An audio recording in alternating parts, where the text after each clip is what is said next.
అందరికీ నమస్కారం. MNB English లెసన్స్లో రెండవ రోజు క్లాస్కి స్వాగతం. ఈరోజు మనం నేర్చుకోబోయే idiom hit the nail on the head. వినడానికి ఇది కొంచెం వింతగా ఉంది కదూ? మేకును తలమీద కొట్టడమేంటి? దీని అసలు అర్థమేంటో ఇప్పుడు చూద్దాం.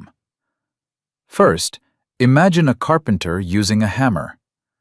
If he hits the nail exactly on the top, the head, the nail goes in perfectly. If he misses, it goes wrong.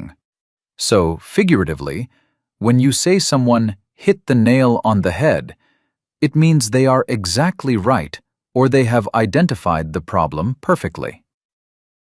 దీని అర్థం సులభంగా చెప్పాలంటే, ఒక కార్పెంటర్ మేకును కొట్టేటప్పుడు సరిగ్గా దాని తలమీద కొడితేనే అది లోపలికి దిగుతుంది. గురి తప్పితే పని అవ్వదు.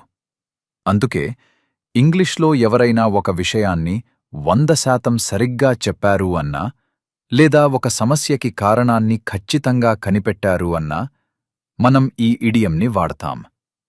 అంటే తెలుగులో నువ్వు పాయింట్ని కరెక్ట్గా పట్టుకున్నావ్ అంటాం కదా, అదన్నమాట. Let's understand this with 3 clear examples. Example 1. You hit the nail on the head with that answer. అంటే ఆ సమాధానం చెప్పడం ద్వారా నువ్వు విషయాన్ని ఖచ్చితంగా పట్టుకున్నావు.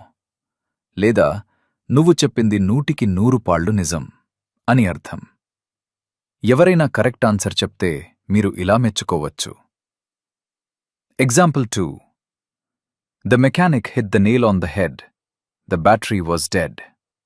దీని అర్థం, కారెందుకు ఆగిపోయిందో ఆ మెకానిక్ ఖచ్చితంగా కనిపెట్టాడు, బ్యాటరీ పోయింది అని.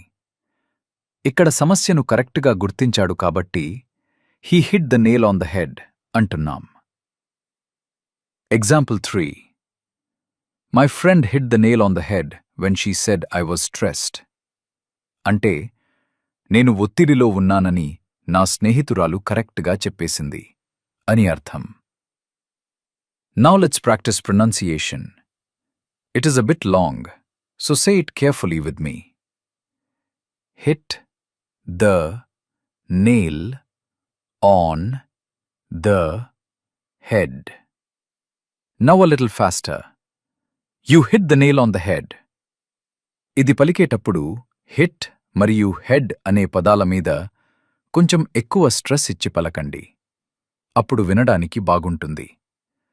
So start using this idiom today. ఈరోజు మీకో ఛాలెంజ్. మీ జీవితంలో ఎవరైనా ఏదైనా విషయాన్ని ఎప్పుడైనా కరెక్ట్గా గెస్ చేశారా? ఎస్ ఆర్ నో అని కామెంట్స్లో చెప్పండి. If you like this video, please hit the subscribe button, just like you hit the nail on the head. See you on day 3.